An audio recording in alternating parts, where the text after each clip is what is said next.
call for this workshop. I'm grateful to all of you for joining us today.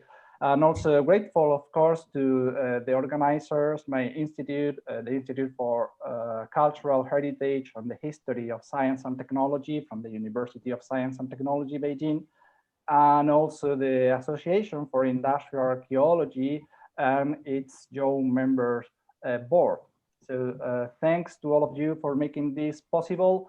And we only have 2 hours today, so I don't want to do this very long, this very short presentation. I just want to say that, well, as you know, there are so many and so interesting events on industrial heritage to discuss, well, conservation, protection, and other issues relating the heritage of the industrial period. But here today, our focus is going to be a different one. Although, of course, industrial heritage is always present, but here today we are going to focus on archaeology. So we are going to focus on the archaeology of the industrial period and on the different understandings of such archaeology, of industrial archaeology from the East and from the West.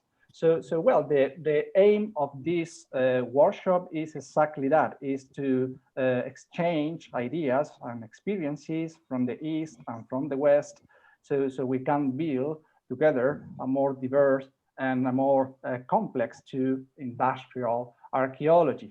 So before we start, please let me ask all of you to keep your cams and your microphones off all the time, because I think that can help a lot to let us focus on the words of the speakers.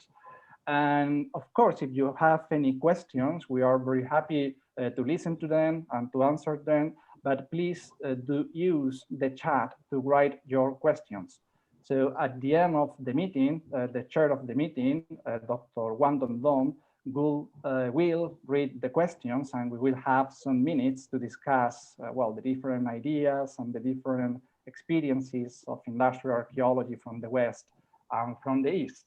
So welcome everybody to this meeting. Thank you very much. And please, Dongdong, introduce our first speaker.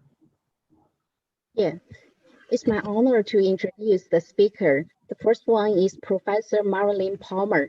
She has taught industrial archaeology for over 30 years. In 2000, she became the British first professor of industrial archaeology.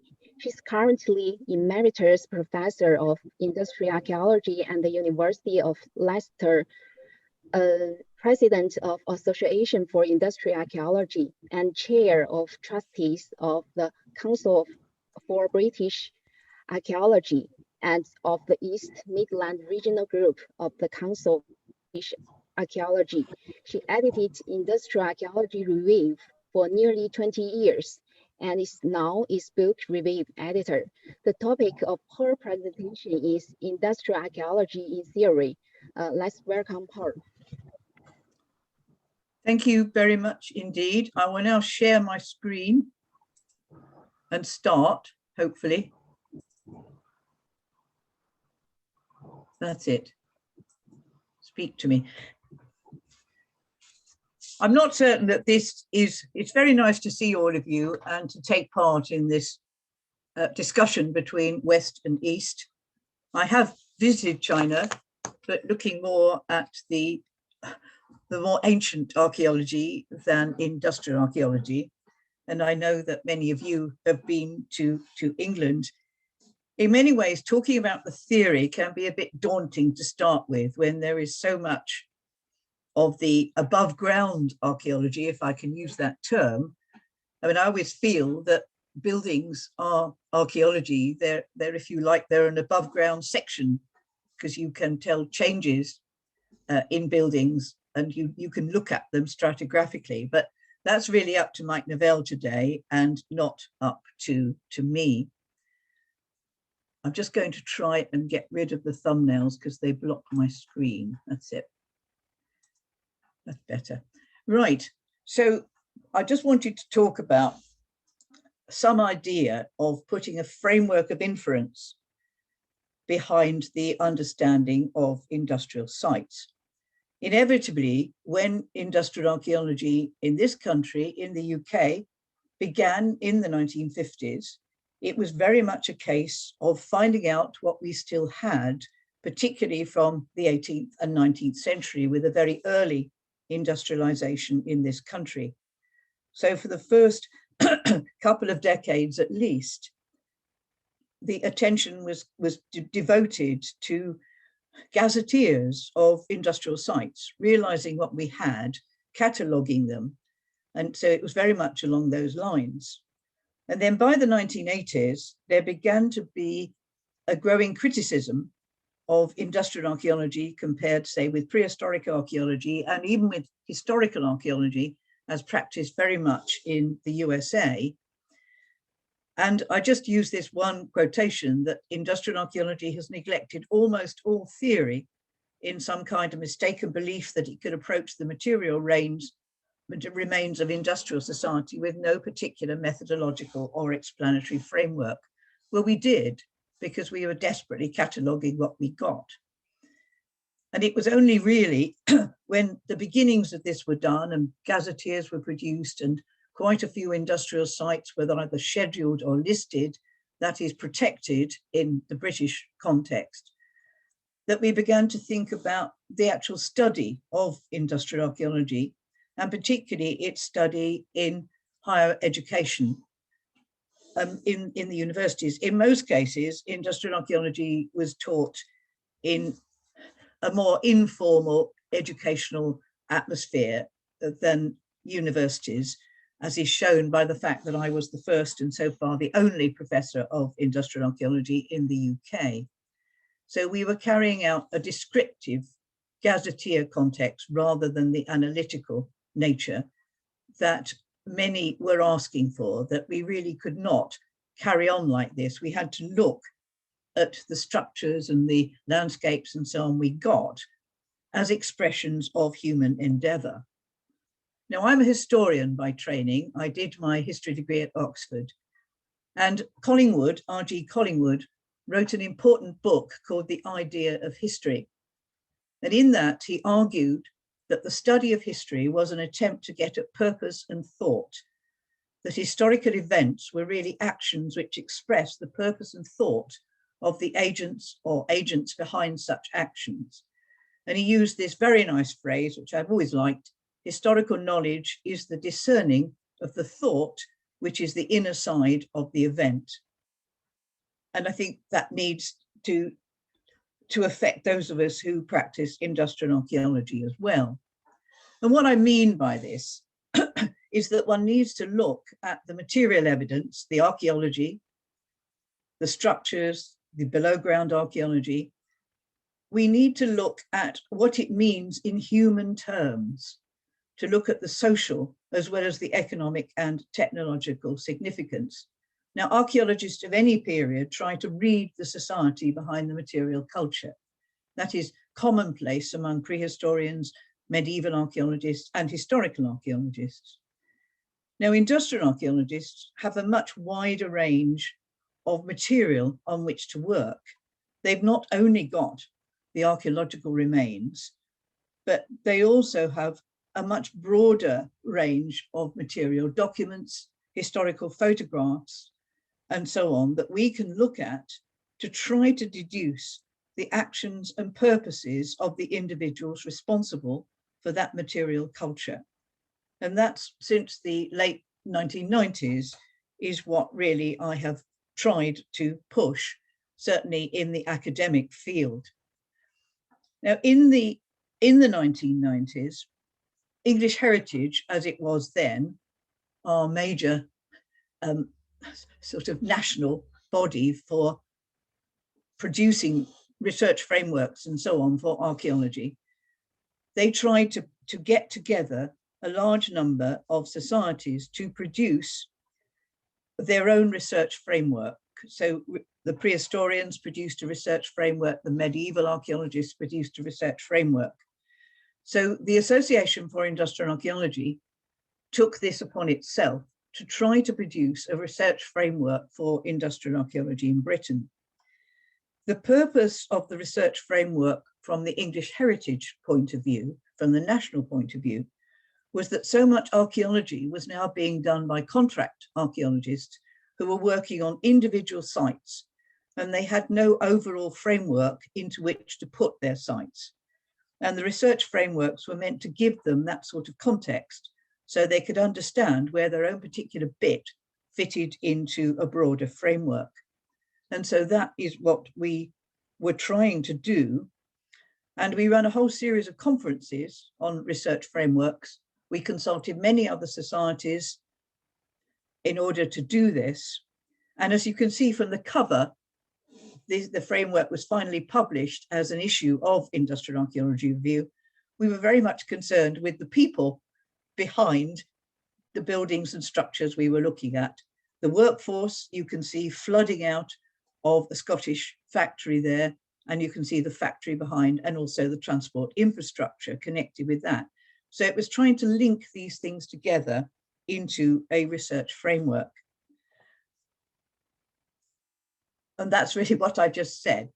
I think I'm one slide behind myself, but that's what we were trying to do, create a research framework to enable individual societies and contract archaeologists to see where their particular bit fitted into the overall framework. So this was our research framework, or a version of it. Now, we were mainly concerned here with manufacturing industry and not with, say, extractive industry. Much of that was undertaken by another organization, or it would be very nice for us to do this. So we were really looking at the social context of industrial archaeology. And if I can just illustrate this briefly, and my examples, because I have so little time, are from the UK, although I've done a lot of this work in Europe and in the USA to see how it all fitted together. So we started with the workplace. But my major focus of research has been to show that the home-based production that preceded industrial production did not disappear altogether, that there was not a universal move to factories in the 1780s as it was in Britain. You can see here various domestic premises for boot and shoe manufacture, knitting and weaving and so on. But as you all know, in the late 18th century, you begin to get the development of large factories. This is Joseph Wright's famous painting of Cromford in Derbyshire by night, showing partly to demonstrate that shift work carried on at that time, although I don't think it carried on to any great degree, but to show that people were now being grouped together into buildings. So what I wanted to know was, did this completely take over from the domestic side of production, or did people resist? An archaeology of resistance. Did individuals resist going into this unfamiliar, huge environment by carrying on in their own homes? And certainly in certain industries in the UK and in Europe, you get the splitting of processes. So some processes took place in the larger factories and mills, others remained in the home. And you can see here some examples of this, because particularly in the textile industry, spinning is what is mechanized in the late 18th century. Weaving is not adequately mechanized until the middle of the 19th century. And so workers remained in their own homes, working to the manufacturers, but staying at home. And the same is true of the area that I'm most concerned with, living in the Midlands, and that's of hosiery manufacture, which you can see is very much a domestic occupation.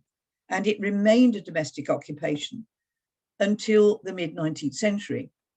If you look at these hosiery workshops in the East Midlands, and you look at the bottom right hand, you can see the date of 1859 on the wall there.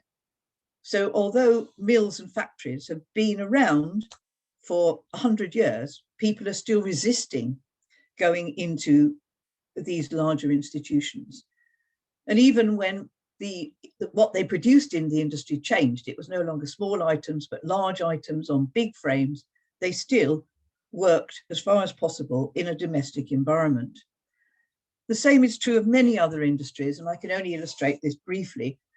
Footwear manufacture, again until the late 19th century, although leather was cut out in factories, many people resisted this move by staying in domestic workshops attached to their homes. So this is a leather cutting factory. The ones I just showed were the domestic environment. And so this landscape of shoe factories doesn't actually come into being until the late 19th century. So a good 100, 150 years after major industrialization began.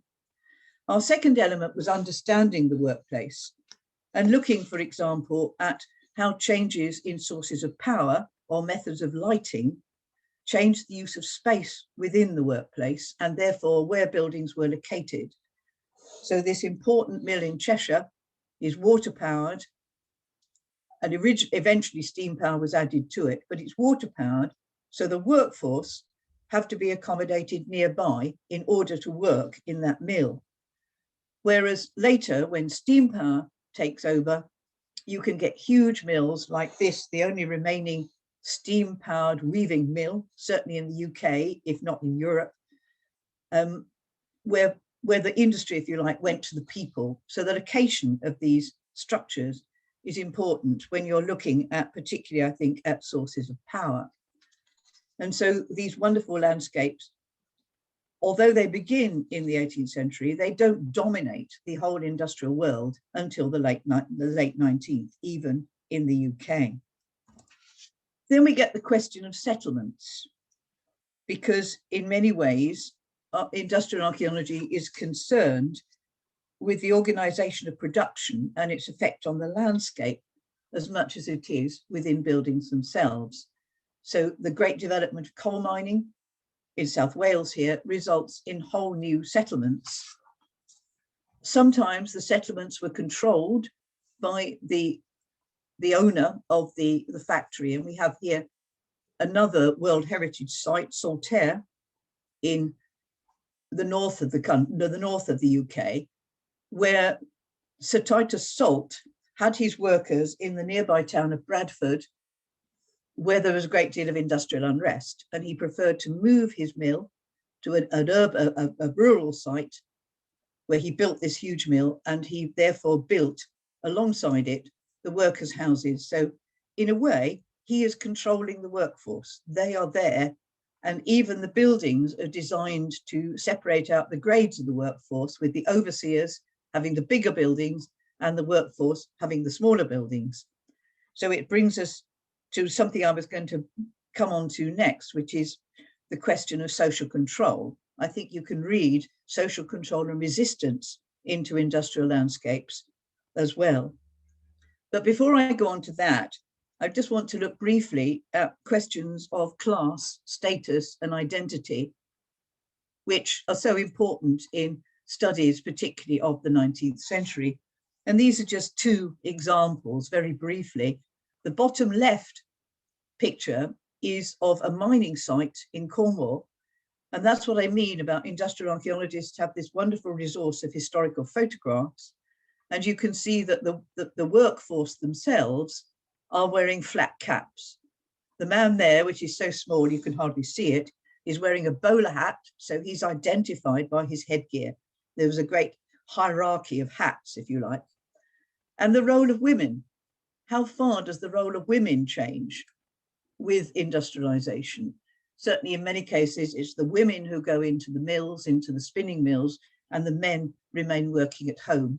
This is working at home in the sense of they're doing, putting together garments and other things, whereas the men, on the whole, are in the mills, except I think in the textile industry, where weaving, as I've said, continues in the domestic premises. But in the chain industry of the Black Country, the West Midlands, you can see that strong-armed women also took place making chains alongside the men, but this is quite a rare example. And obviously, within the buildings themselves, the historical photographs and engravings enable us to see what tasks different grades of society, or different grades of individuals did. You can see the children sorting the cotton, the women on the frames producing the bobbins to go on to the weaving that you can see, or the spinning you can see going on here. And women have tiny little fingers, so they could join threads together. The men acted as overseers. And this all helps populate the buildings that we find. And I think the other aspect of class status and identity is to look beyond the factory at what was set up among the settlements that the workforce occupied. The pub, the beer house, whatever you like to call it, is a social centre. But this is something that is perhaps important in Western society, might not mean so much in the East. But a lot of the workforce resisted employers by going to the chapel instead of to the established church, the Church of England. Workers in many cases went to the chapel, and that was their centre of resistance. And they learned there how to read and write, and eventually that gave rise to the trades unions. Social control and paternalism is an aspect I'm particularly interested in.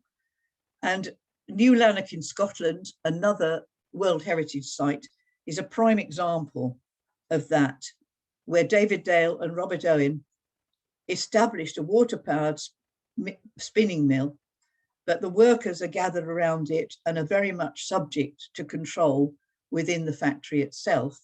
And a contrasting example from Catalonia in northern Spain, where the chapel, the Catholic chapel, the Catholic Church, is the centre of that particular textile community. There's a lot of interesting examples of this sort of thing in northern Spain. And even in southwest England, in many cases, the employers had their houses, their big houses, alongside the mills, so they could practice surveillance onto their workforce. And these are the sorts of things that I've been trying to read into the buildings and structures that we examine. I'll pass over that one because I haven't really got time to go into all these. Moving on from social control, paternalism, and philanthropy, just the final two elements that I wanted to look at. Contract archaeology in this country has led to much more excavation of industrial sites than was possible with the volunteers who did all the work in industrial archaeology for the first 30, 40 years. Mike Nevell is a classic example of someone who was a contract archaeologist and did so much of this sort of work. I did quite a lot with volunteers, but not as a contract archaeologist. And Historic England have published this very useful publication on science for historic industries, showing how the scientific analysis of residues that are discovered in these excavations can also add to how we understand what was going on in the buildings that we examine. So that's another important element of our research questions. And there've been many examples of this. I've just shown you here a couple from Sheffield, where the excavation of the manufacture of steel led to a great deal of this residue analysis and brought to light much more understanding of these industrial sites that have been possible before. And then the question of production and consumption. This is a vexed question, because if you study historical archaeology, so much of that is based on consumption. Historical archaeologists did much more excavation. They're tending to look at the objects that we used in the home. In the UK, certainly, little of that was done in the first 50 years of industrial archaeology, and we concentrated much more on production sites. And so you can see the pottery kilns here in Stoke-on-Trent, but then the tiles that were made in some of these kilns, which is the consumption side of it. We need to try to relate far more to the relationship between production and consumption. And then finally, how far, and we're doing this now, can we do far more about the international context of industrialization? How far is it going to be possible to exchange data on an international scale in order to assess the significance of surviving sites and monuments? Can we identify patterns of international technological exchange in the buildings or the artifacts? And what evidence can we find in these buildings for the mobility of the workforce on a global scale? And I just put in two small examples here.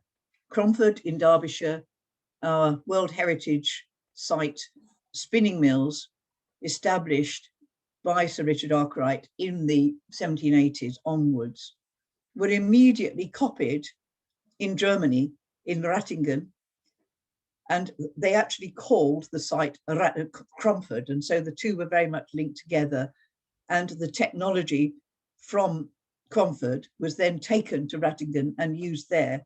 So you get a vast development of water-powered spinning in Rattingen. Interestingly, when it came to restore Cromford, when it became a World Heritage Site, it's some of the surviving artifacts from Rattingen have actually helped Cromford redisplay their own mill back there. So that's very much a question of international exchange.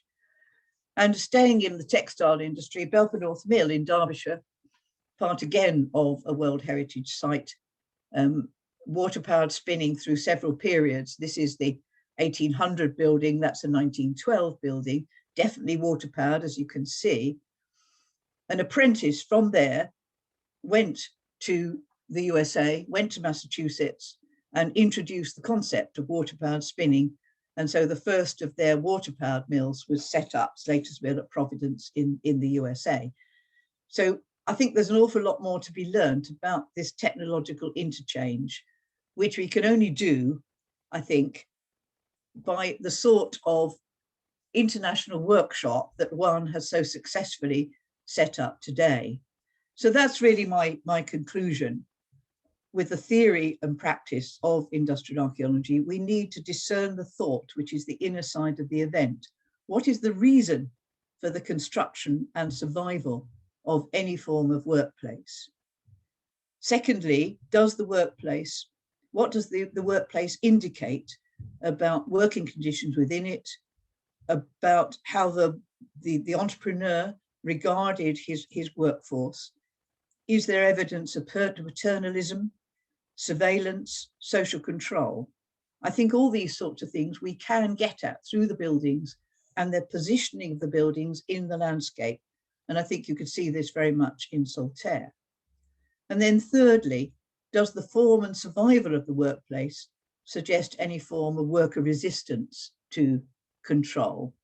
And that applies, I think, outside the workplace as well. And as I said, it's this development of non-conformity, as we call it here, as opposed to the established church, very important in the 19th century, that it is an indication of worker resistance. But equally, I would argue, the survival of domestic production in many industries alongside factory production, as workers desperately try to hang on to their own independence and not go into the factories. So at that point, I will leave it in order to let Mike Nevell take over. It's very difficult to get this amount of information into half an hour. So I will stop sharing my screen at that point. Yeah. Thank you very much for your speech. And we will have question time in the end. So let's move forward to the second speech. The second speaker is Michael Nevell. He is an industrial and landscape archaeologist with more than 30 years of experience in the heritage sector. He's currently the Industrial Heritage Support Officer for England, based at the Iron Bridge Gorge Museum Trust. He has also been chair for the Association for Industrial Archaeology, a trustee of the Council for British Archaeology, chair of the Council for British Archaeology Northwest Industry Archaeology Panel, director of the University of Manchester Archaeology Unit, and co-editor of Industrial Archaeology Review. The topic of his presentation is Industrial Archaeology in Practice in the UK and Europe. Let's welcome him. Thank you very much. It's fantastic that we have this opportunity to have the first East-West seminar on industrial archaeology and heritage this morning, and I'm really grateful to Wang and the Young Members Board, and indeed our Chinese colleagues, for bringing us all together this morning. Like Marilyn, I have been in China. I was in China in November 2019, looking at some fantastic and monumental industrial archaeology sites in Hubei province. But most of my experience of industrial archaeology over the last 30 years is in a UK context, UK and European context. And it's my role this morning to give an overview of the organisations and the main kind of thrust to preserve and explore industrial archaeology and heritage sites, primarily in the UK, but I will reference that within a European framework as well. So I will attempt to share my screen. So hopefully this will work in a moment. Can I just have a thumbs up if that's just one screen you can see there, please? Thumbs up if that's just one screen. Good. Okay, brilliant. Thank you. Right, we'll crack on. I'm hoping that we'll have these slides made available, perhaps in PDF format, after today. That's something we perhaps can talk to Juan about. So the UK and Europe is blessed with a huge amount of industrial archaeology. And there's a huge amount of industrial archaeology research, conservation, and promotion going on across the continent at the moment. Because Europe and the UK were the centres of industrialisation, or at least industrialisation as we understand it today, which is that shift from from a rural agrarian society to an urban-based manufacturing one in the 18th and 19th and early 20th centuries, we have a huge amount of industrial archaeology and heritage to deal with. And it's always difficult to find a way into that material to understand, as Marilyn's been doing, how that industrialisation process came about and how we display and interpret and conserve that in the third decade of the 21st century. A good way to do that is to look at the World Heritage Sites on the UNESCO list, which is more than 1,100, which are industrial archaeology based. And in Europe and the UK, we have dozens of those sites. So I've just thrown up on this slide just a few of the several dozen industrial archaeology sites in mainland Europe, which are on that World Heritage Site list. They range from textile sites to hydroelectric plants to ironworks. There's some fantastic ironworks sites in Germany. There's mining sites in Scandinavia. And there's a real range of different kinds of sites. And it's not just the manufacturing side that are preserved here. It's also the social side, the workers' housing, and the wider landscape. In a UK context, we have a host of World Heritage Sites that are either purely industrial heritage, such as the Forth Bridge in Scotland, or the Pontycliffe Viaduct, the Canal Viaduct in Wales, or we have some sites like the Lake District in northwest England, which is a mixture of cultural and natural sites, which have lots of industry in them. And at the moment, we've got, I think it's either 10 or 11 industrial heritage sites which have World Heritage status in the UK, and hopefully we'll add to that with the slate mining quarries of Gwynedd later on this year. So we can take that high-level approach to see what is preserved and what is promoted, but actually on the ground there's a huge amount of industrial archaeology, conservation, excavation and research going on. And in 2021, in UK and European terms, I suppose there's three ways in which we gather that data. There is, of course, the traditional excavation approach for the core, if you like, of what archaeology is, the excavation material culture, and that's now quite sophisticated when it comes to industrial archaeology sites. It can be typified by some very large excavations, some very deep excavations, detailed recording methodology. This happens to be an example from Manchester, the excavation of Arkwright's Shude Hill Mill that he built in the early 1780s, which is the first purpose-built cotton mill in Manchester. Manchester, of course, goes on to be the world centre for mechanised cotton spinning in the 19th century. And this excavation is funded through a developer process. So the developer on this site actually funded the archaeological work. That's entirely normal in a UK context. That kind of excavation, as Marilyn indicated, in industrial archaeology terms, really started to come to the fore in the 1990s and 2000s with planning legislation and regulation in the UK. But of course, building survey, buildings archaeology, understanding standing structures is a central part of industrial archaeology. That too is moving on apace, pushed on by new forms of technology, laser scanning, photogrammetry, which allow the speeding up and recording of the raw data. Of course, that's not the end product. We have to then go away and interpret the 3D evidence, as on the left-hand side there, which is the Shephard's Forge works in Sheffield, as well as the traditional techniques of looking at standing buildings and understanding the fabric, form and function and how they've developed through time, which is and then hopefully conserve those structures, which is what's going on the right-hand side there at the Chester Leadworks site. A unique site in the UK. On top of that excavation work, running alongside with it, and the building survey work, we also have an increasing amount of materials analysis, which is something that has really developed in the 21st century, particularly in a UK context, but not exclusively, of course. And that materials analysis is not just about looking at the way in which production processes developed, although that is an important part of this analysis trend, but it's also trying to understand the products and the variety of products and the remains they leave in the archaeological record, and quite often residues from glass making, iron making, ceramic production.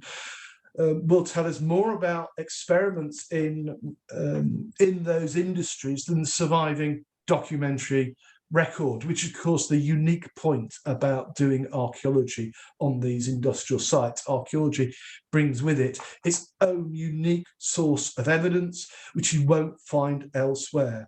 And it can be quite frustrating sometimes as a classically trained archaeologist that in the Roman period, for instance, which is where my background is from, as Marilyn indicated, can be quite frustrating that certain colleagues in the archaeology profession still don't understand that we can apply these archaeological techniques in the 17th, 18th, 19th and 20th centuries and come up with new evidence, new material. It's also quite frustrating that at the moment economic historians are not really taking much notice, at least in Europe, of this unique kind of data. That's a long-running problem that we've got. I've mentioned the European context and World Heritage sites. I think another good way to try and get a handle on the volume of above ground sites in Europe is to look at the European route of industrial heritage, which is a network of tourism routes that was set up in the early 2000s. It's a membership organisation, very much aimed, it's outward facing, it's very much aimed at tourism and the public, and looking at industrial heritage sites as visitor attractions. And that network now has over 1,400 industrial sites across 52 countries in Europe, with 300 as significant members of that European route of industrial heritage. And this is all about connecting the stories of people's products, places and processes across Europe to try and really highlight the fact that these are fantastic sites for understanding how European civilization in the early 21st century has come about. And for those of us in the UK, we're familiar with all these key industries going back to the 18th century, the engineering industries, transport, extractive sites, manufacturing. But as Marilyn has said, the impact of some of these industries actually is in the later 19th and 20th century. And that's certainly the case when you look at the surviving and preserved industrial heritage sites across Europe. So the European Route of Industrial Heritage is all about bringing those sites together, cooperation, working together, sharing ideas and knowledge. And there's a great website with lots of resources which you can go and have a look at and really mine for huge amounts of data about how European industrialisation developed, where the major centres were, what the major industries were, but also how it's presented in the 21st century. Turning my attention to the UK, I want to sort of spend the second half of my talk just thinking about who does what in terms of industrial archaeology research and fieldwork in the UK in 2021. This is spread across a number of sectors, and we have in the UK a very long tradition of voluntary engagement in archaeology and heritage. That goes way back more than 200 years. And we've heard mention of the Council for British Archaeology, which both Marilyn and I have been very prominent in the last few decades. That's the leading voluntary charity in the UK. In many ways, the Council for British Archaeology were the birth mother of industrial archaeology in the UK. They set up the first conference in 1959. They promoted the discipline in the 1960s and 70s and are still very supportive.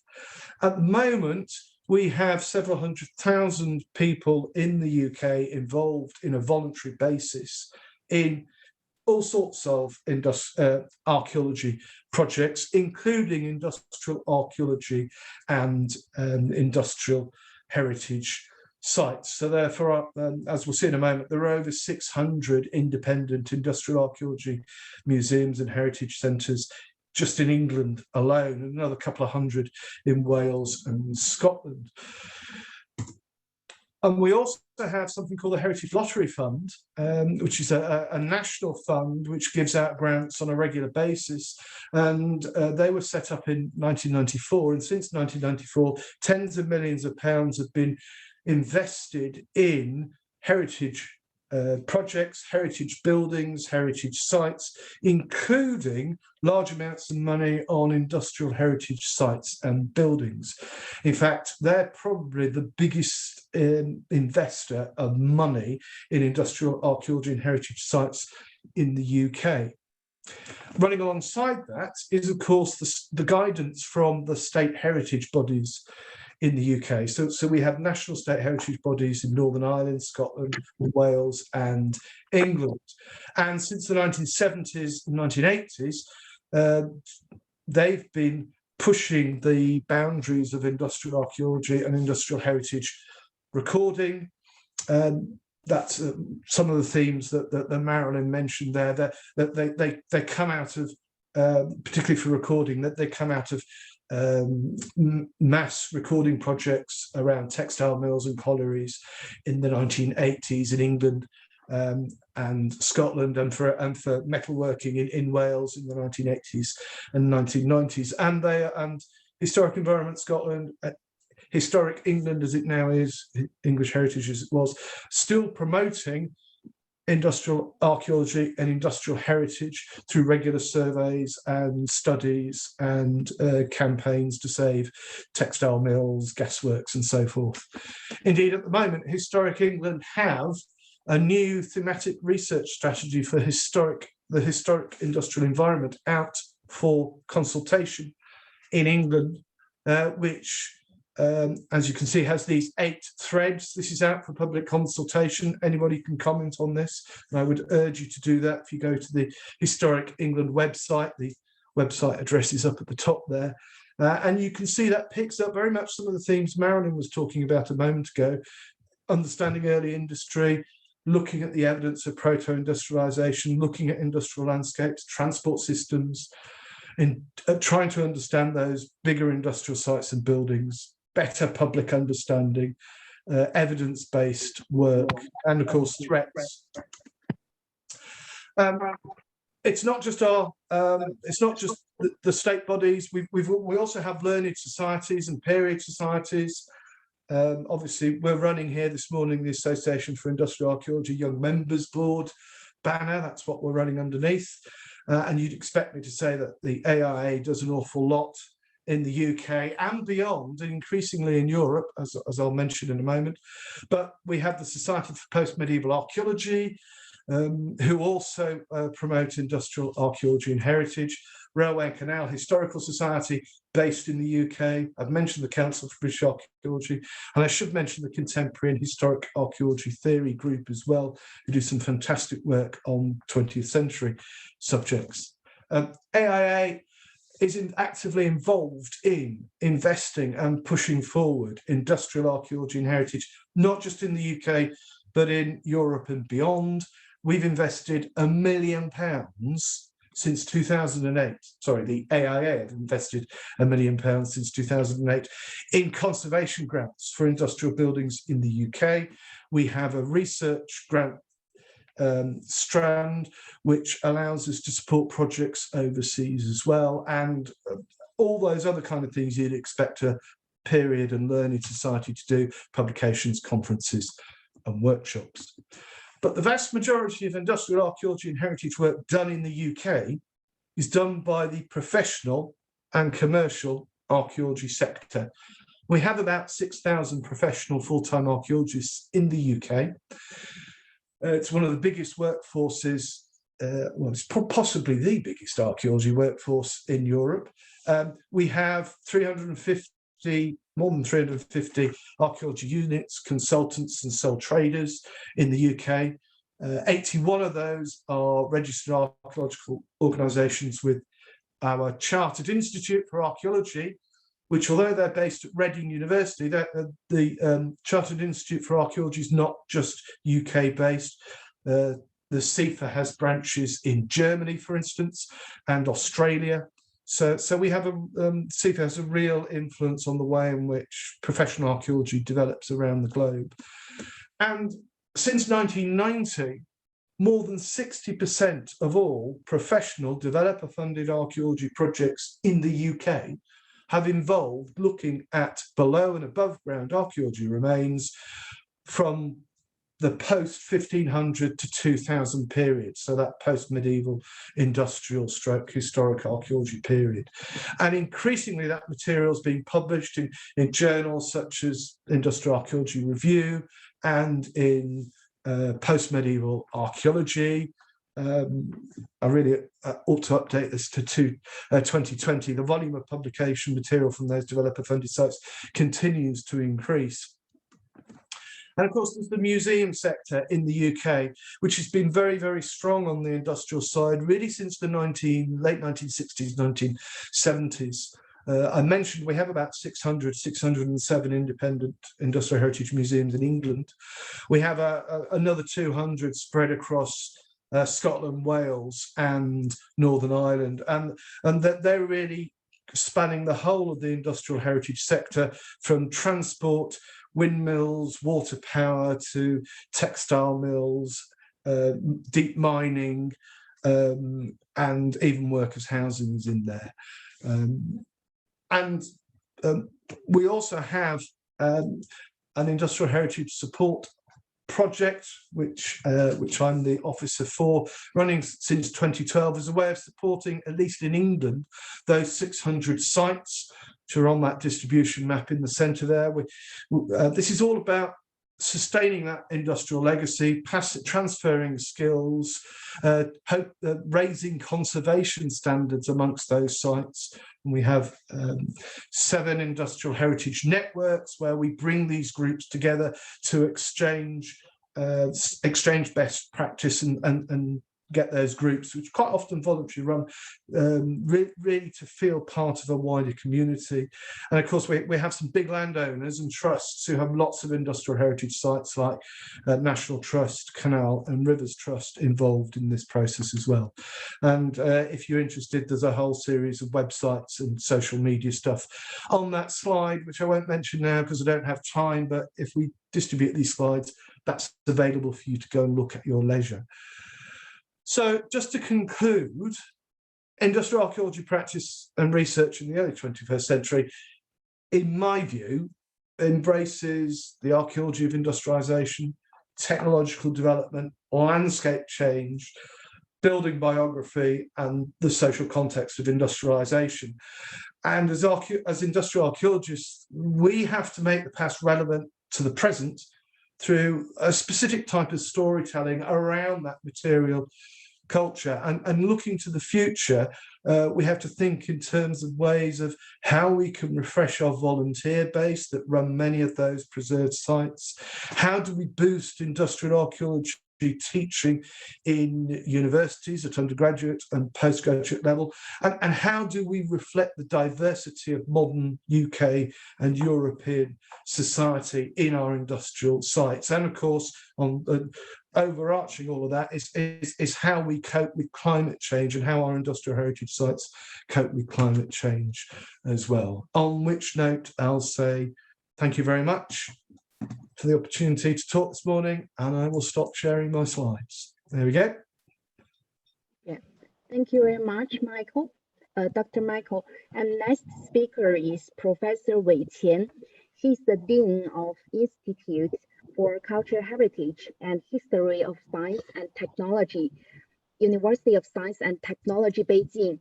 He's the Vice Chairman of the Industrial Archaeology and Industrial Heritage Research Committee of the Chinese Society for the History of Science and Technology, Chairman of the Committee for the Conservation of the Industrial Heritage of the Chinese Association for Preservation Technology of Cultural Relics, and the Vice Chairman of the Chinese Industrial Heritage Alliance.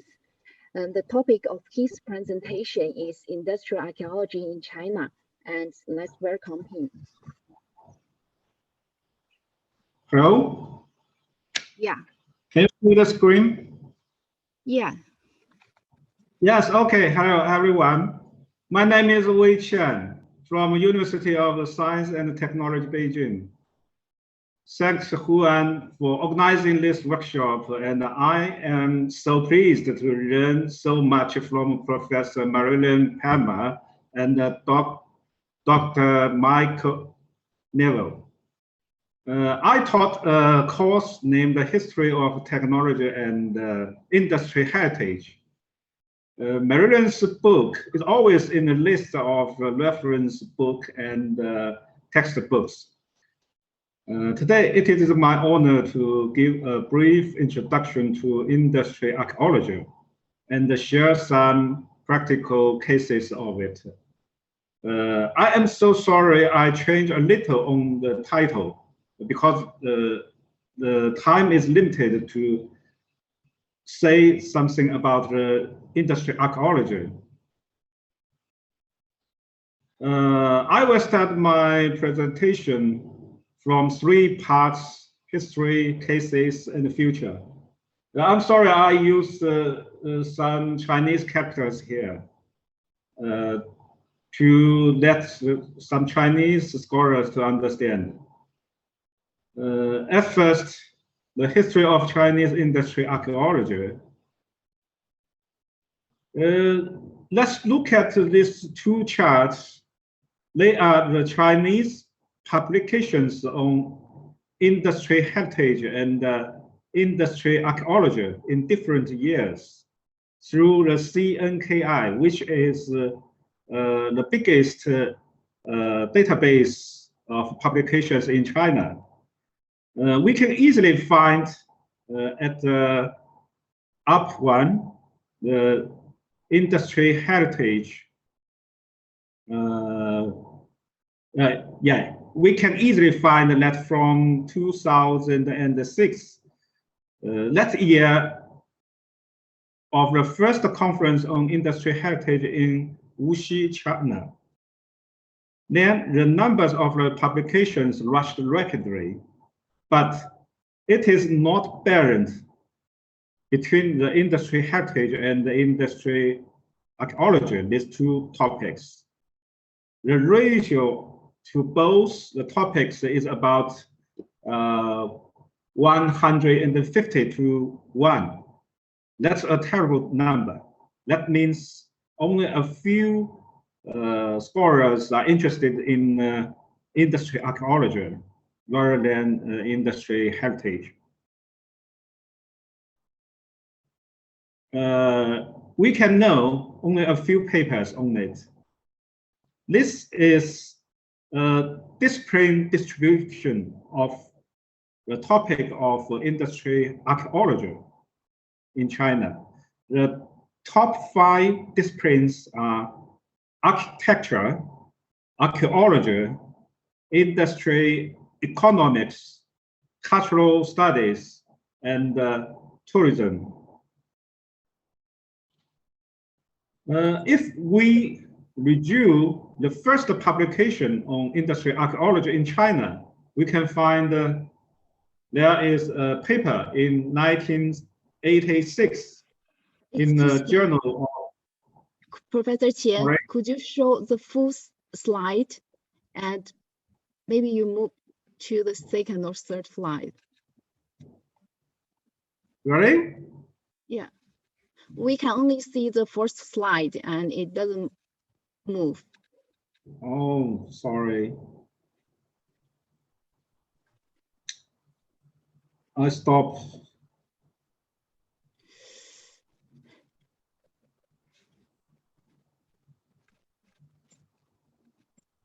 How about this? No one. It doesn't work. Doesn't work. Oh.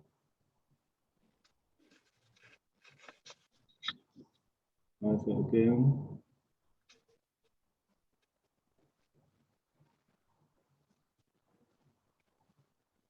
Is it okay?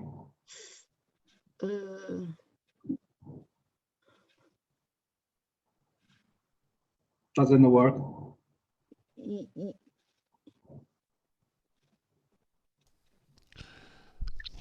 Professor, you need to start Yeah. the presentation at the current slide.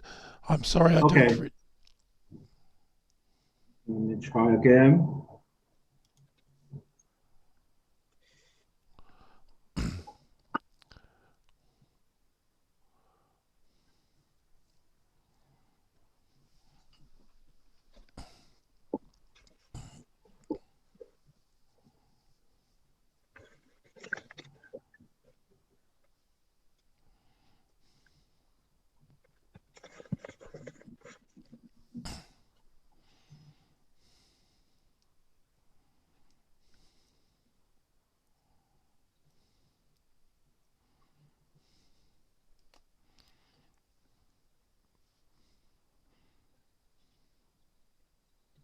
Can you see it? 可以，但是那个您可以播放下面的看一下吗？就是现在没有不是播放。对，我现在开始播放，这第1页，第2页看见吗？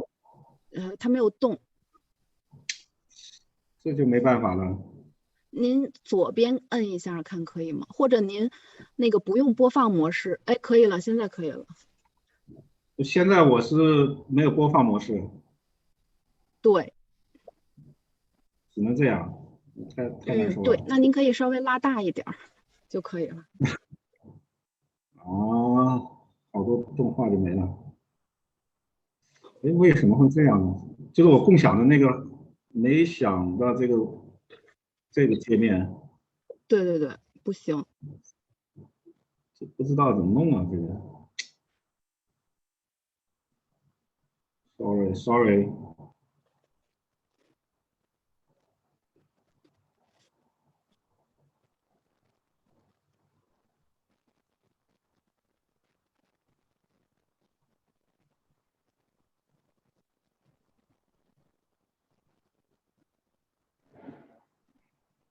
Let me do.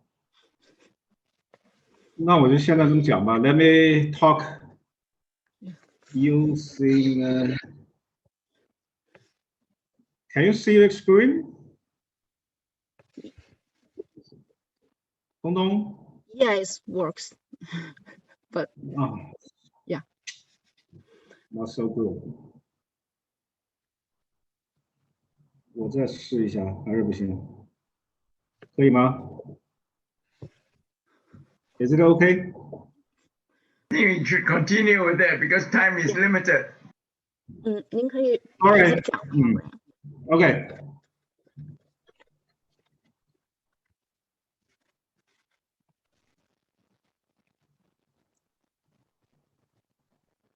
So the first paper on the industrial archaeology in China was written by Mr. Lu Qian, a teacher on philosophy of technology in Northeast Institute of Technology, now the Northeast University in Shenyang. His paper's name is Industrial Archaeology Should Be Paid More Attention. In a group of papers to talk the development of the discipline of history of science and technology.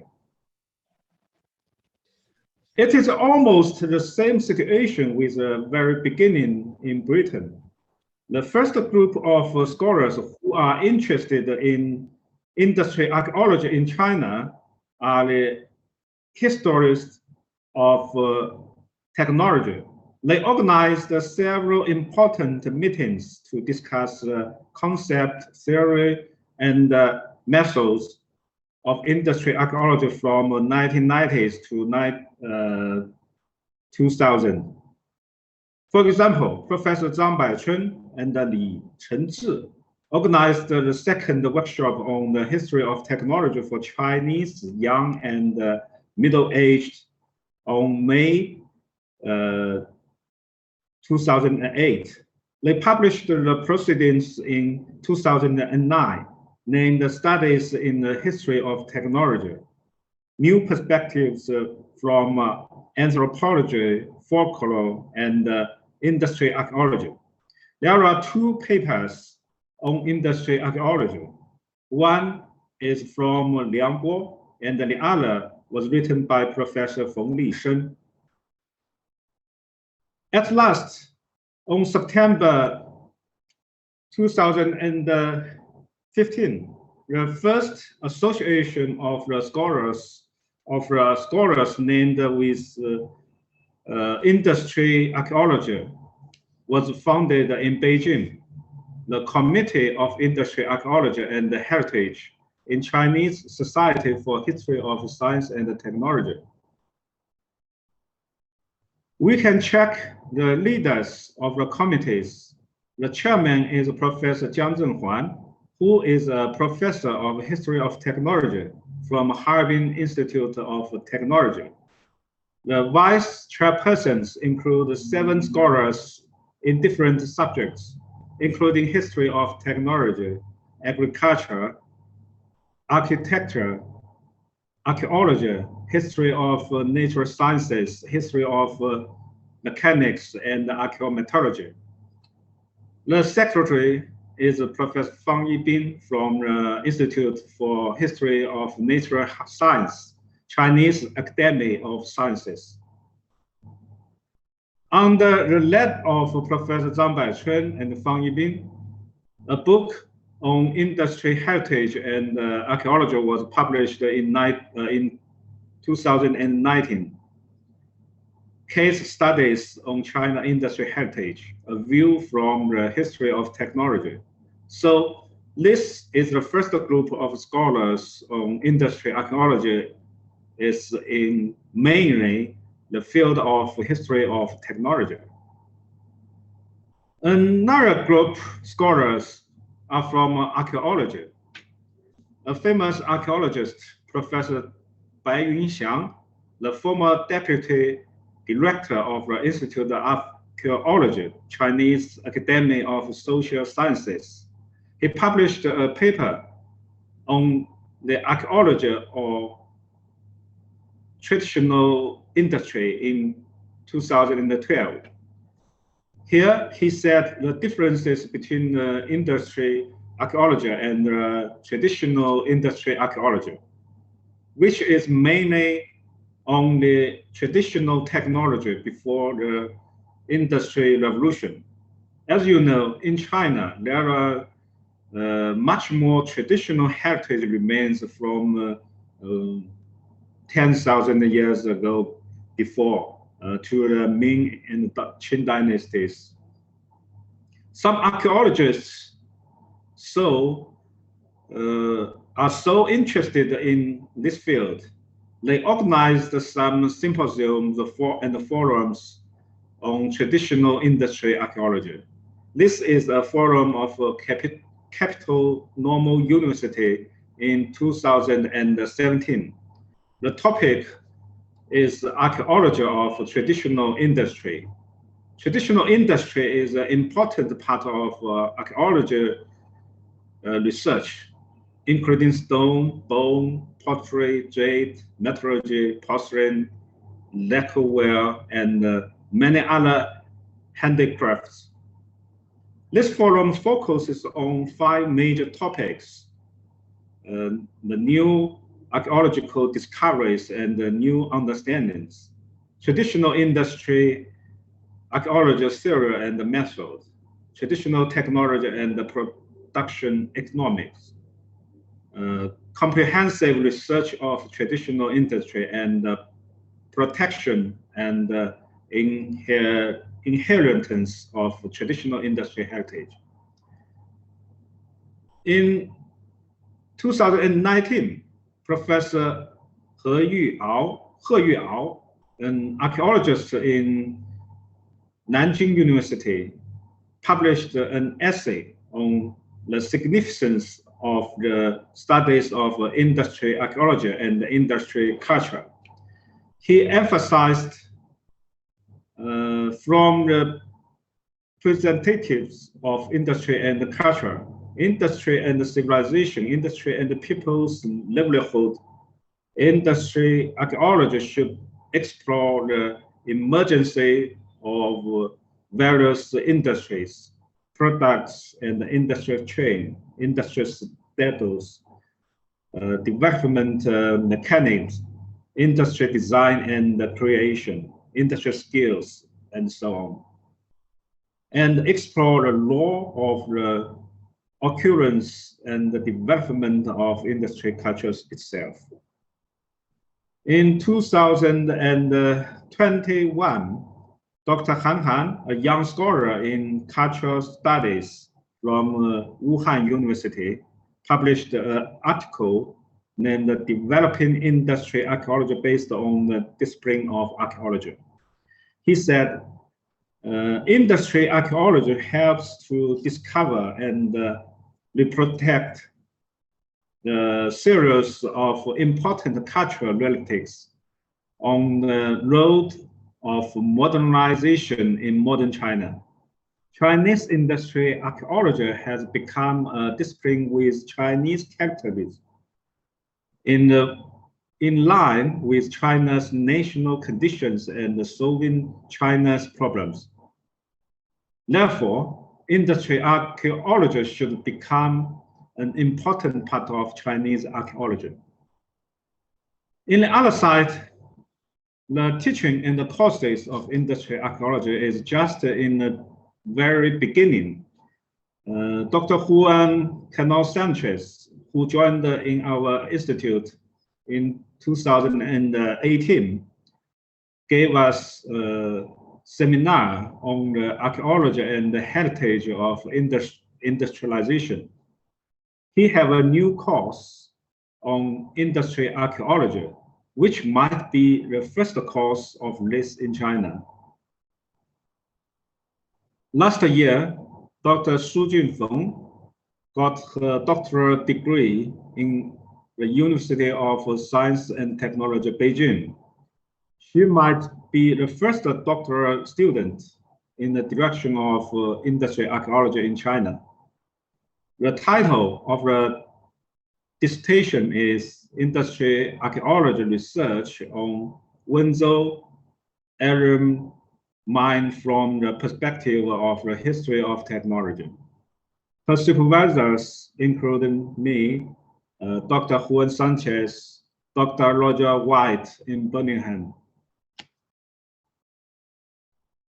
Then the second part, I would like to introduce two practical cases of industrial archaeology in China.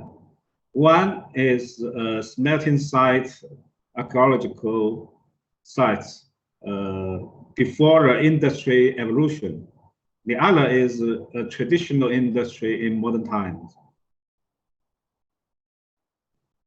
The first case is Shuiquangou iron smelting site in Yanqing, Beijing city, which is a site dated to the 11th to the 13th century AD.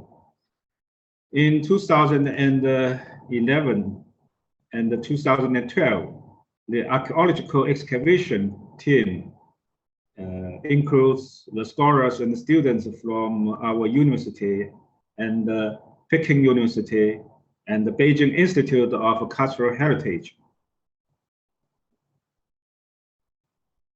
Before the excavation, we did a lot of field survey measurement focused on 4 iron smelting furnaces. We drew the archaeological site on a relief map like this.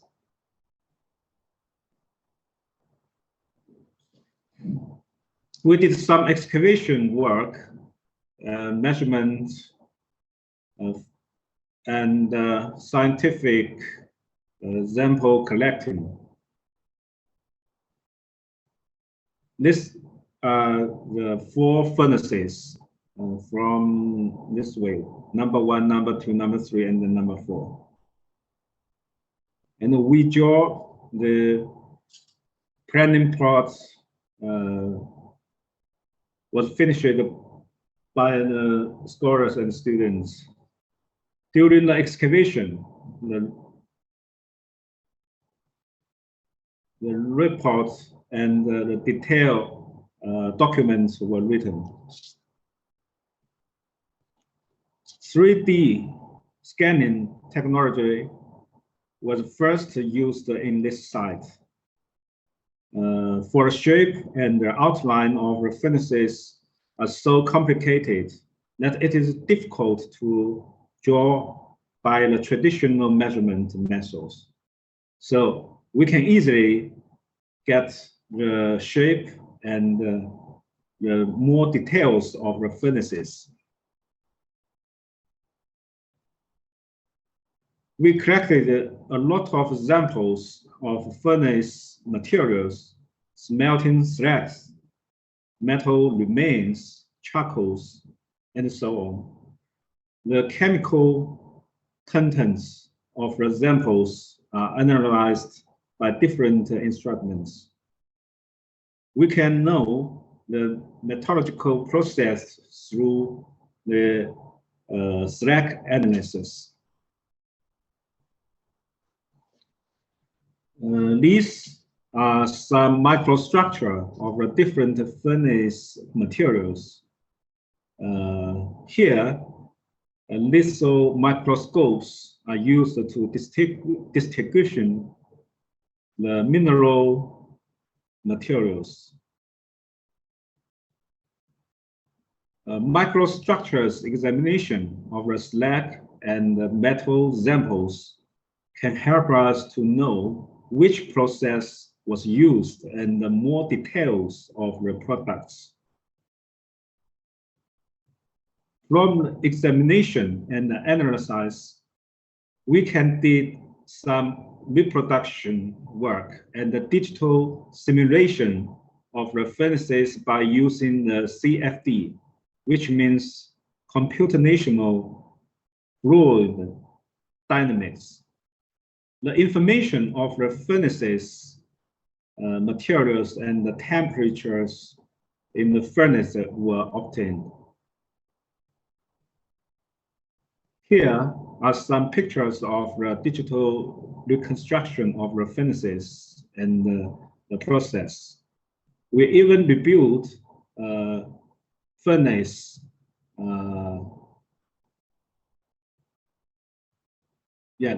We even rebuilt a furnace and do a real test smelting process under a condition of 1,000 years ago. Even though after a series of field work, we create a model to forecast remains of iron smelting sites by GIS, Geography Information System. Of course, how to protect the industry heritage is a problem in front of us. A plan of an extra top was planned by us. That is another story. We might say it later. Now, the second part, the second case, Windsor Area Mine. Professor Qian, you will only have 2 minutes left. Oh, sorry. I should. Okay. Yeah. This field work is done mainly by Dr. Su Junfeng. Windsor Area Mine in Fanshan Town operated from the middle of the 14th century to 2017, and as an important center of the Chinese iron industry for more than 600 years. Yeah, this is a map of the main remains of the mine and the refining factories. We can know they are located in about 50 kilometer squares on the land of the hills. Now let us go into the main iron mining sites, the Jilong mountain mine of this map. Okay. Yeah. After the archive reading and examination, we drew a process diagram here, including calcining, weathering, dissolving, crystalline, clarifying, and rinsing. And this is the Jijiaolin refining sites. We can clearly find the furnaces, weathering yard, dissolving pools, and other pools. The beginning date of the site might be more than 150 years ago. And this is the Xiguan refining. And Fuda One is an old area of the refining process. From the aerial site, we can see different process sites. Among them, the most important and significant are calciners with a high chimney. Yeah, Su Jun drew different calciners under the detailed studies of history of technology of the refining process. We can see the evolution of the different shape, ages. Okay. This is the planning diagram of the main refining site in Fanshan Town, which is the biggest one in China, was almost stopped working since 2017. Yeah, this is the dissolving process. Yeah, we can see some machines instead of handcrafts were used to get high productivities. This is a crystalline and its facilities also using machines. Yeah. At last, we would like to details and the measurement. We can draw the construction of crystallization pool here. Yeah, then at last I would like to work some thinking of the future.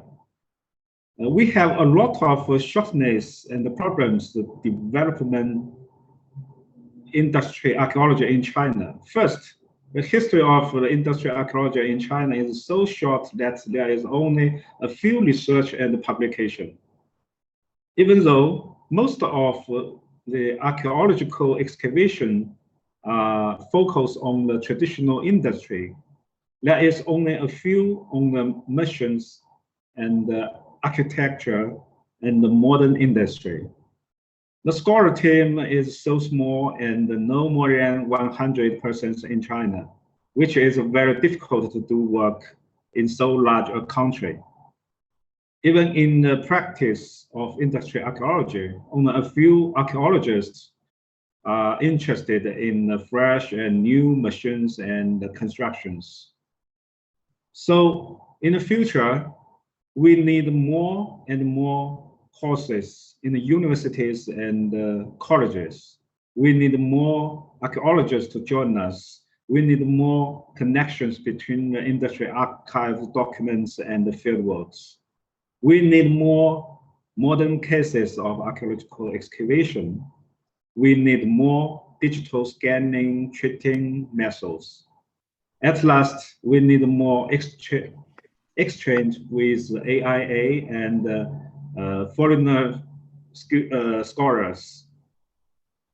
We hope we have more scholars like you can visit China and help us to build the research and the practice of industrial archaeology.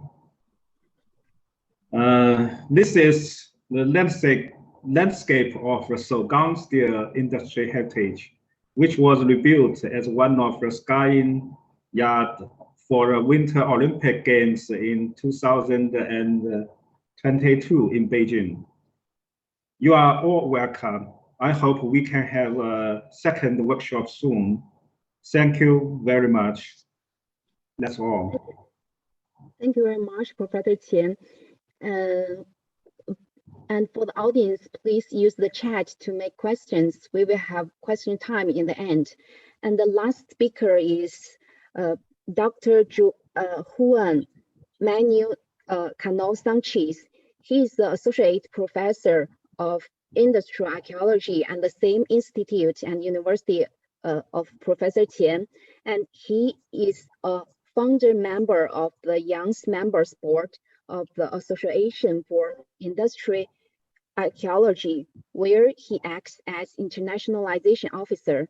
He has developed his research and teaching activities in Europe, Latin America, and now China, mostly trying to define archaeologically internationalization as a process of globalization. And you can start your presentation. Thank you, Dongdong, for introducing me, and thanks to the three speakers that have preceded me for their amazing presentations.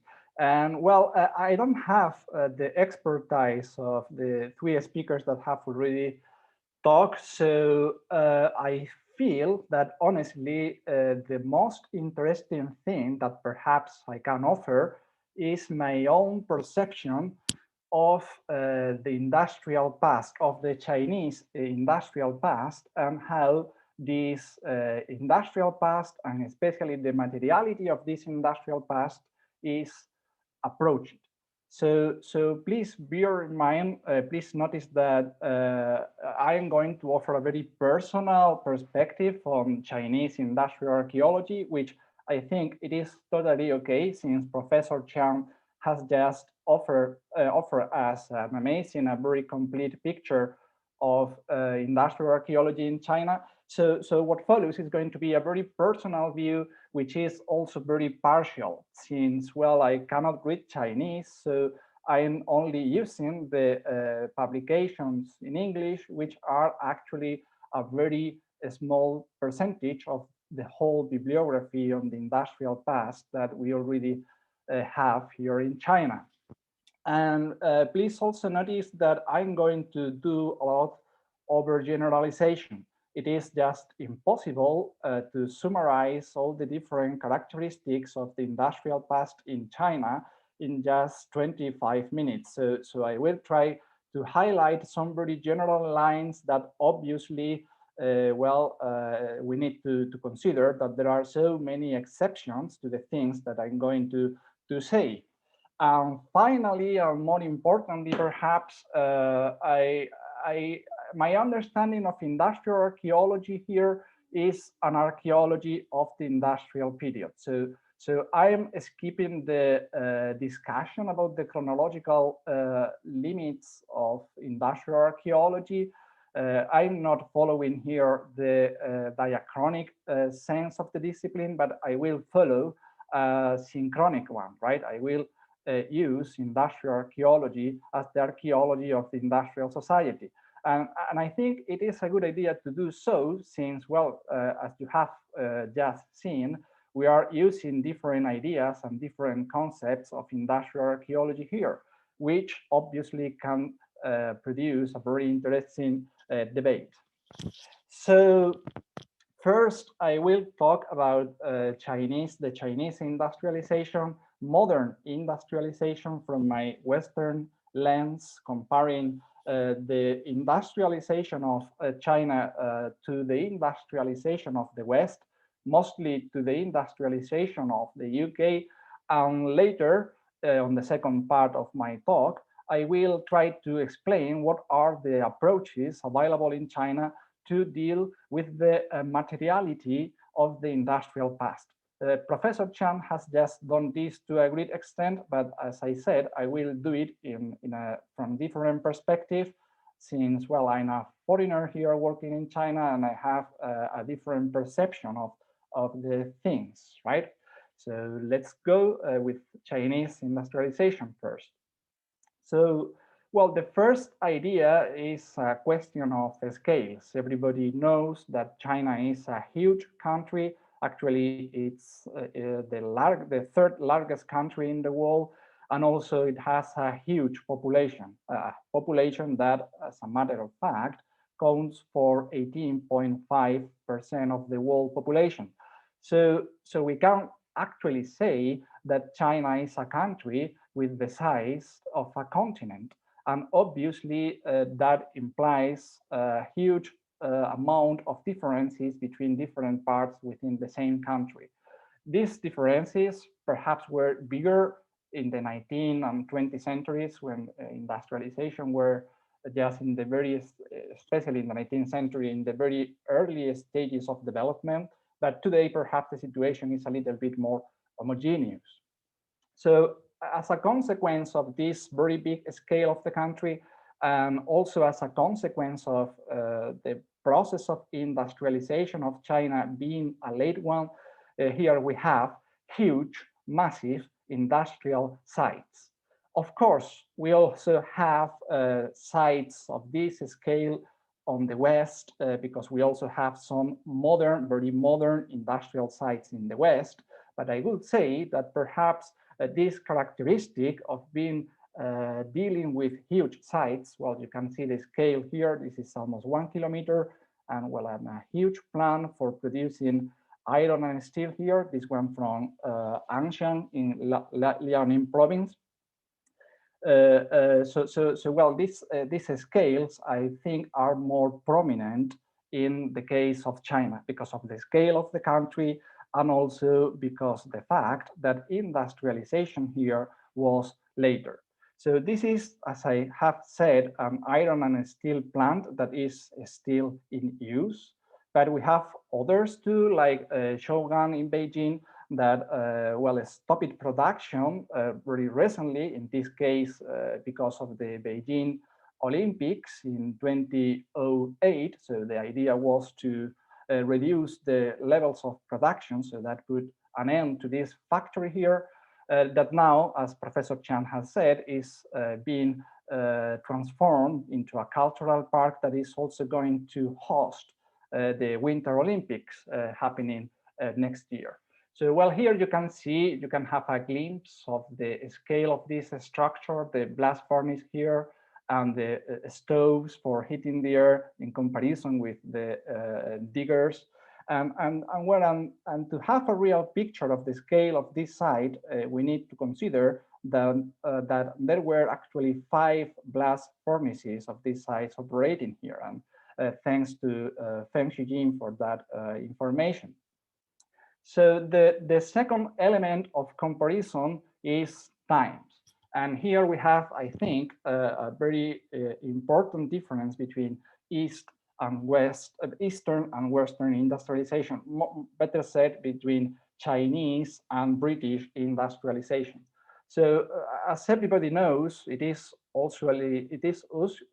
normally accepted that one of the landmarks of the British Industrial Revolution was 1709, when Abraham Darby I used coke instead of charcoal to smelting iron for the first time in a blast furnace. So that was one of the starting engines, let's say, for the Industrial Revolution in Britain in the 18th century.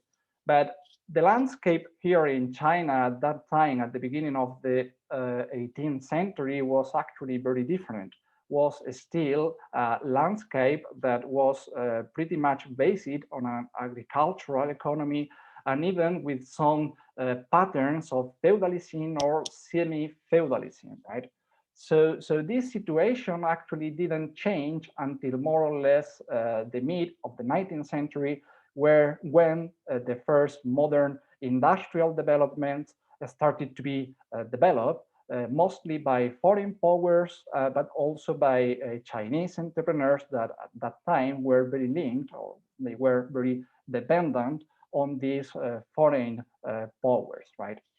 So if it is possible to talk about an industrial revolution in China, I would say that that revolution didn't start until the second half of the 20th century. It didn't start until the foundation of the People's Republic of China. And it was then when, for the first time, there was a proper national comprehensive plan for the industrialization of the country that was very much revitalized, let's say, after the reforms and after the policies of reform opening up designed by Deng Xiaoping in 1978. So as a consequence of this difference in the chronologies of industrialization in the UK and in China, we find very interesting features or characteristics, like the fact that, well, these 2 blast furnaces here are considered, both in, well, one in England and the other one in China, the birthplace of modern iron production. And of course, they are very different building materials, techniques, and everything, but we cannot, at least I still find surprising the fact that there are more than 2 centuries of chronological distance between these 2 birthplaces of modern iron production. Although obviously there is also a huge technological distance among them, right? So this is obviously a much more advanced technology than this one that is actually that furnace in which Abraham Darby I used coke for the first time in history to smelt iron. So that could help us to understand like the beginnings of industrialization. But if we have to discuss the end of these processes, both in the UK and in China, I think that we have a very interesting indicator in the production of steam locomotives. So we find that the last steam locomotive, an Evening Star, produced in the UK was built in 1960, while in the case of China, the last one was produced in 1988. And what is more important, steam traction was actually used until the very beginning of the 21st century. And this is very interesting, I think, because it let us see something that perhaps it is a unique characteristic of Chinese industrialization. And that is that in this country, actually, the steam age and the high-speed railway technology coexisted from the very end of the 20th century, when the first experiments and the first researches on high-speed railway technology were developed, and especially in the first years of the 21st century. So that is, I think, a unique characteristic of Chinese industrialization, that the steam age and high-speed railway technology actually overlapped in time. And this kind of overlap, this kind of coexistence is related also to the fact that in China, actually, deindustrialization and industrialization coexist, because I would say that the concept of deindustrialization in China is very different from that from the West, since here the industrialization in many cases means relocation or modernization, but the country is still undergoing, I would say, a full process of industrialization, or the industry of China is still pretty active. And from the point of view of archaeology, from the point of view of industrial archaeology, that actually poses a very interesting challenge, since we can say more or less that in the West, especially in the UK, the materiality of industrialization in general terms belongs to the past, to the recent past. But here in China, there is a good deal of materiality of industrialization that has not completely detached from the past, from the present times yet. And as a consequence of that, in many industrial sites, we can find very modern, actually contemporary material culture. We can find objects that we are very familiar with, because are objects that actually all of us, I think here, have used at least once. So the third element of comparison is the international relations of the industrialization processes, that in the case of the UK, I think these international relations related to industrialization were, in general terms, an experience of expansion. And I'm not taking this only in the negative way of talking about imperialism and economic colonialization, although that obviously existed, but also in a positive way, in a more positive reading of technology transfer and knowledge transfer, right? But in general terms, I would say that the experience of globalization in the British industrialization is an experience of expansion. Of course, we have also to count on immigration and other issues, but I would say that expansion defined most of the international experience of British industrialization. But that situation is very different in the case of China. In China, the experience of globalization has many different sides. We have at the beginning imperialism, and I think that the Gusun Road is a very good example of this. This was actually the first railway line built in China, and it was built by British entrepreneurs without permission, without the explicit permission of the Chinese authorities, and it was built mostly to facilitate the commercial activities of the foreign merchants that were settled in Shanghai in the second half of the 19th century.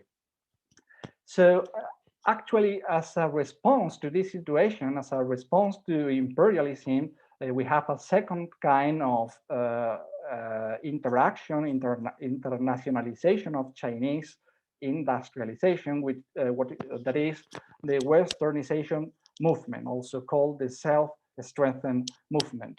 So the idea here was basically to learn from the Western technologies, to learn the Western knowledge to fight imperialism back.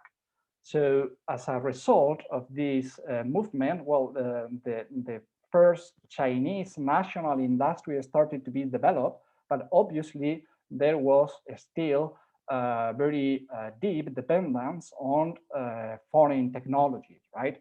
As we can see, for example, in this, in this case, this is a reproduction in the museum, in a museum in Nantong, But otherwise, even though this factory was not exactly related to the Westernization movement, we can see that a very prominent material footprint of this period is that, well, we can find a massive importation of foreign technology, in this case, mostly made in the United Kingdom.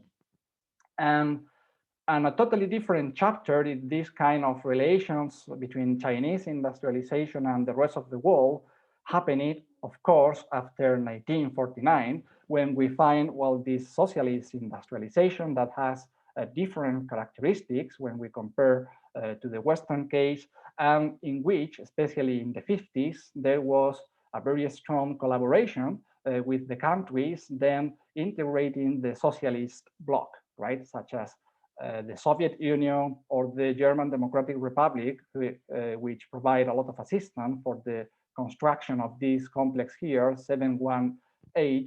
Well, part of it is today 798 in Beijing, which is a very famous industrial site here.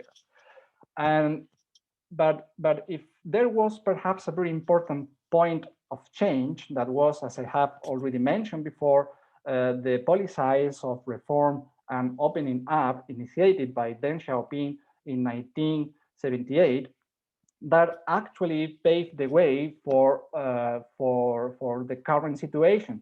So after those reforms, China actually has reached the 21st century as a new industrial power, as a new economic power, which obviously has allowed totally different relationships with the rest of the world, right? So that is for the industrialization of China. And now I'm going to show how this industrial past, especially the materiality of that industrial past, is approached in China, although Professor Chan has already explained this in much more detail that I'm going to do. So my opinion is a little bit different because, well, I have a different perspective.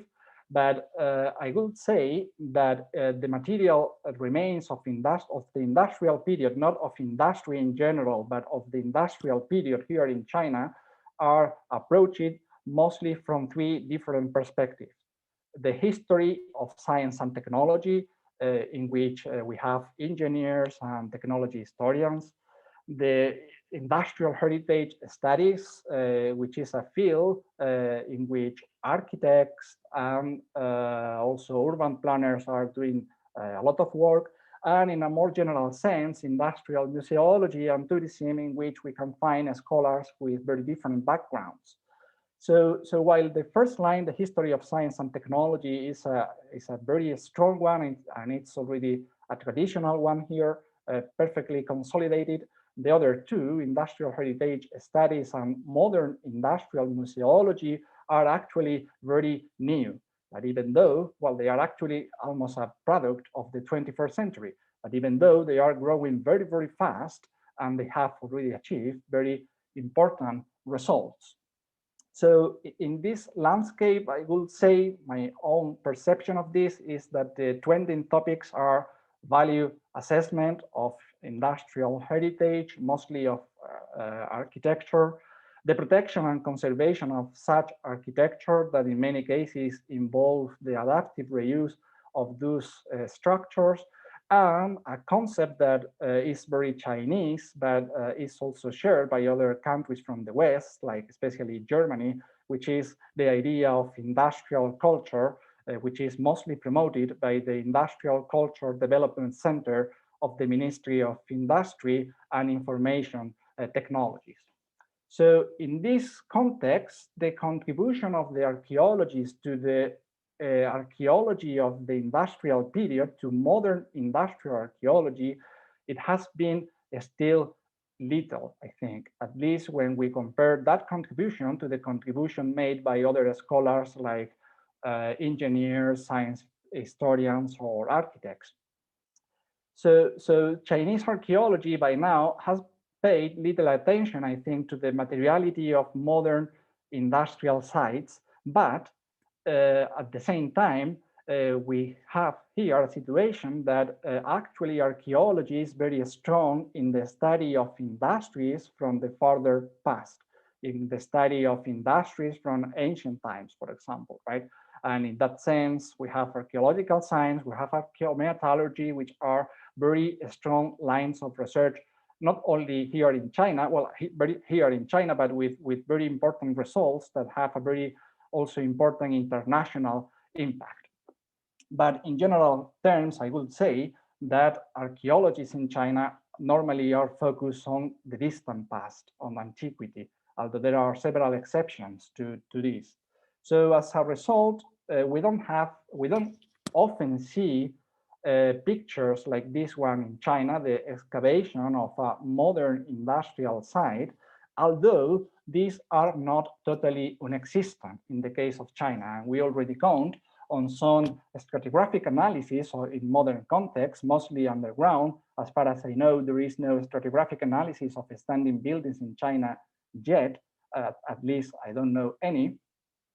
But a considerable amount of work has been done, at least in regards of recording and surveying industrial sites. Although I will say that the archaeologists have not normally been involved in these projects. And we have actually very good projects in this sense, like the one, for example, developed by Professor Xu Subin. But as far as I know, archaeologists still need to get more involved in these activities. And well, that is something that we are trying to change here in the Institute for Cultural Heritage and the History of Science and Technology. It is very illustrative of this situation that this paper here on the screen, and also a paper by Feng Shujin, Professor Qian, myself, and other colleagues from the UK, are by now the only two articles from China published in Industrial Archaeology Review after 50 years of existence of this journal. So as a mean of conclusion, I would like to point out also some future paths that hopefully we can walk together. So it is my perception that we need, as Professor Chan has said, we need to fully incorporate archaeology to the study of the materiality of the modern industrial period in China. And in order to do so, we need to further develop industrial archaeology here, both in theory and in practice. We need to further develop the application of archaeological theory and archaeological methods to the study of the material remains of the industrial society. And in doing so, I think there is a very good opportunity of using all the expertise and all the infrastructures available that archaeology is already using here in China to do archaeological science of the further industrial past. So I think that is we will have a very good opportunity to incorporate more industrial archaeological science to the modern industrialization. So finally, I also hope that all of us together, East and West, and also the rest of the world, we can work together to build a more diverse industrial archaeology that is totally necessary, I think, to understand the industrial society in its whole complexity, to understand the industrial society as a society that is in nature cosmopolitan and globalized. So thank you very much. Thank you very much, Dr. Huan, and thank you all for your wonderful speech. Now it's discussion time, but we have only around 10 minutes left. And I saw many comments here, but not very clear questions. And I saw one what is interesting from Professor Hilary Orange is to Professor Marilyn Palmer is about the framework mentioned in her presentation is very important. And she also talked about the 20th century was a gap, and it's difficult of knowing how to grapple with the modern industry. Yeah, it's like a commons. And do you have anything to say about this? Are you referring that to me? I think I replied a bit to Hilary. Hilary and I did write an article together on approaches to historical and industrial archaeology, which was published in post-medieval archaeology, I think about 4 years ago, where we tried to explore this to some extent. And then this workshop, which is fantastic one and very good, I'm so pleased you did this, has revealed, you know, a totally different viewpoint. And the point that Juan has been making himself, you know, about the material industry in China is much more modern than we've been looking at, and is really 21st century to some degree, or late 20th, 21st. I think we need to revise our concepts of the 20th century generally. We did look at this in a seminar that we held, and there were some people who felt it was too new to generalize from it. But Michael Nevell and I have just been exchanging views on revising the research frameworks questions that AIA devised in 2005. We clearly need to update those. And this workshop has been incredibly valuable in enabling us to do this and to make it, I think, on a far more international basis. So I think this is something that Mike and I will take back to AIA Council at our next meeting about the need to revise this research framework and to take account, particularly, I think, of 20th and 21st century industry on the one hand, and the international context of industrialization on the other. Something else that struck me in Juan's presentation was technological transfer in, you know, how far European, the GDR, for example, as well as the UK, how far our technologies extended to the world and what the world did with them. That would be an interesting concept. And the other, I thought, very interesting concept was that introduced by Professor Qian about the archaeology of traditional industries. They're not necessarily that far back. And that's something in the UK, again, I think we could look at more carefully, the archaeology of traditional industries. It's a great idea from my point of view. But a wonderful idea, this workshop one, and thank you very much for your organization of it and to all your colleagues in China. Thanks to you for your participation. Yeah, thank you so much. And another interesting topic about the living industry, like we need to record the living industry, but it is updating for production. So it is complicated to balance both sides, but this is the interesting topic. So Dr. Michael, could you give any comments about this question? Your turn.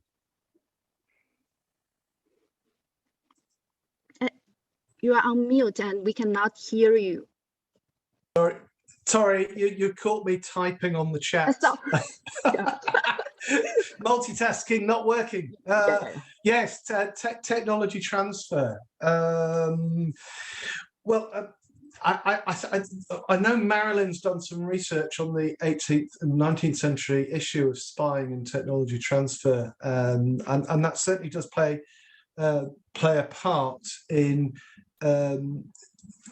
diffusing out that technology. One of the slides I didn't include in my presentation because I'm not actually wasn't happy with it, and it's not. It was a map of technology spread across Europe by date. It's not actually my map. It was from some research about 10 years ago, and the reason I didn't include it was because I think it's very difficult to have a diffusion map with hard lines as to looking at the spread of technology, because as one as in particular showed, technological exchange and technological conservation go hand in hand. So you can have new technologies and old technologies running side by side with each other over very, very long periods.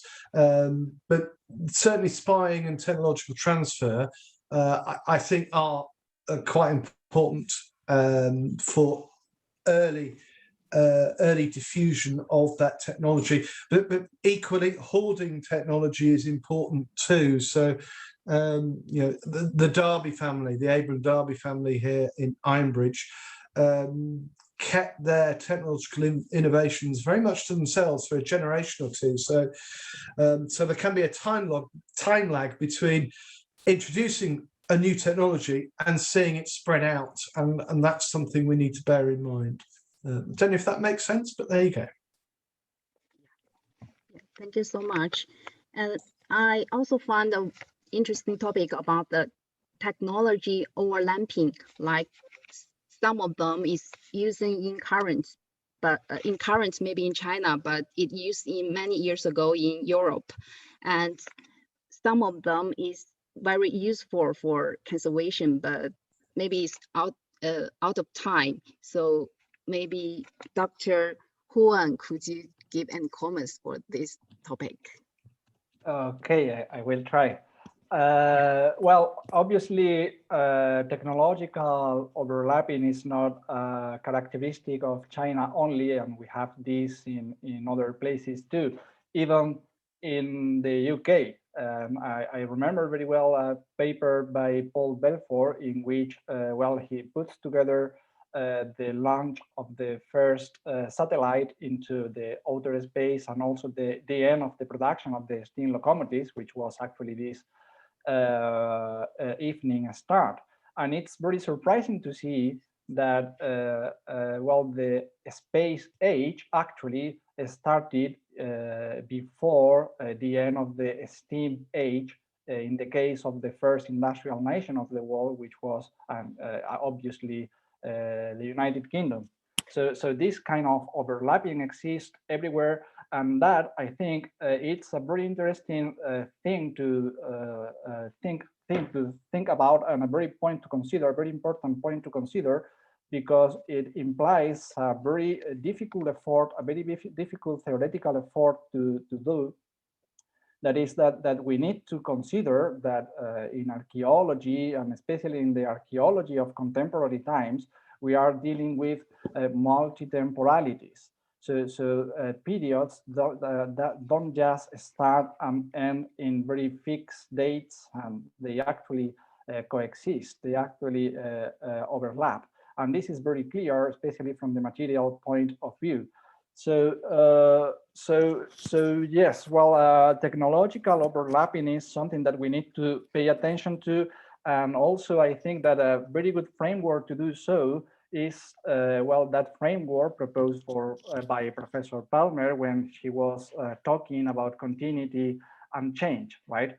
So it is a very big mistake to focus on the changes only and forget about the continuities in archaeology, and especially, well, in this case, in the archaeology of the contemporary age, or in industrial archaeology, or the archaeology of industrial society, because continuities, of course, are as important and as changes. And as for the conservation of these overlappings, well, I'm not an expert on the field of conservation, but I will say that from my point of view, it will be very illustrative, it will be very interesting in the context of museums, for example, to put these pieces together, to show this overlapping in a very clear way, so that can actually make people see and make people think that time is not a line straight forward, that time is something much more complex that perhaps we can represent as an espiral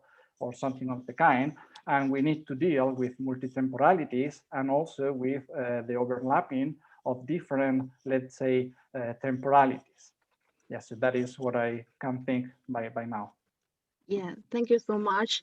And we don't have more time to other questions, but in the end, I hope the speakers could give some comments to this workshop, because this is the first East and West workshop on industry archaeology, or you can give some comments to other speakers. I already saw Professor Marilyn gave comments to Professor Qian, and it's very interesting. So who can be the first one?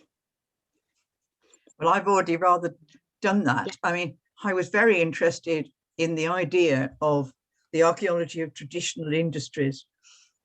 There was a book published a long time ago by Arthur Raystrick, who suggested that industrial archaeology should start with the Stone Age and continue right through looking at the archaeology of industry.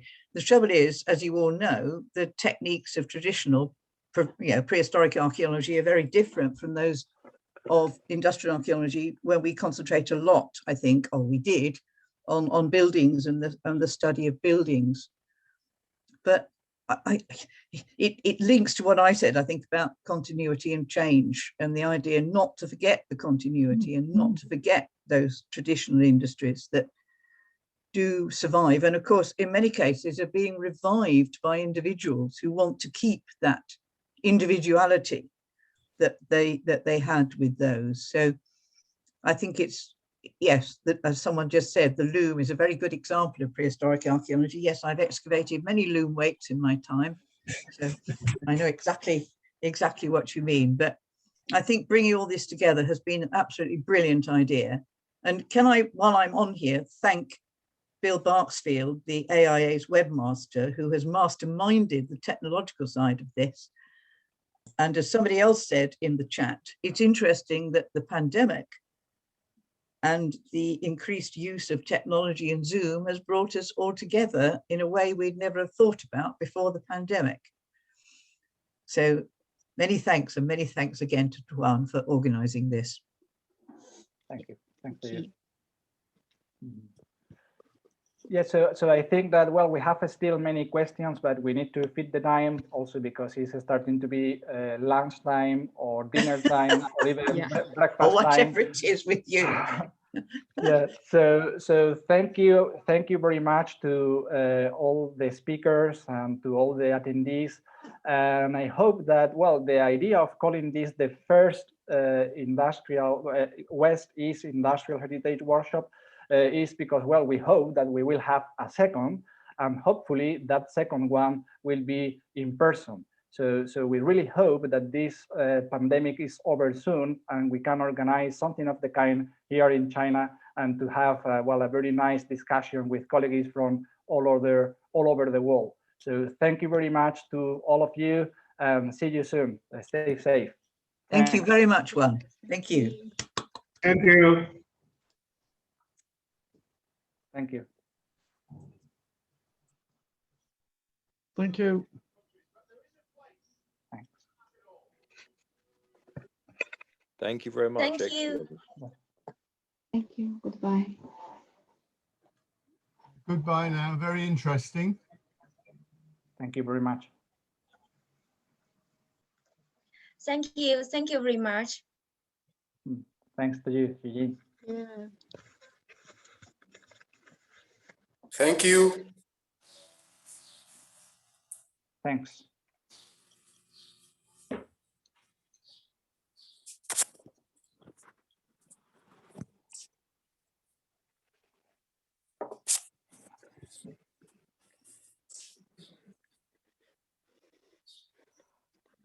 Okay. Bye-bye. Thank you. Yeah. Bye. Thanks. Bye, Bill.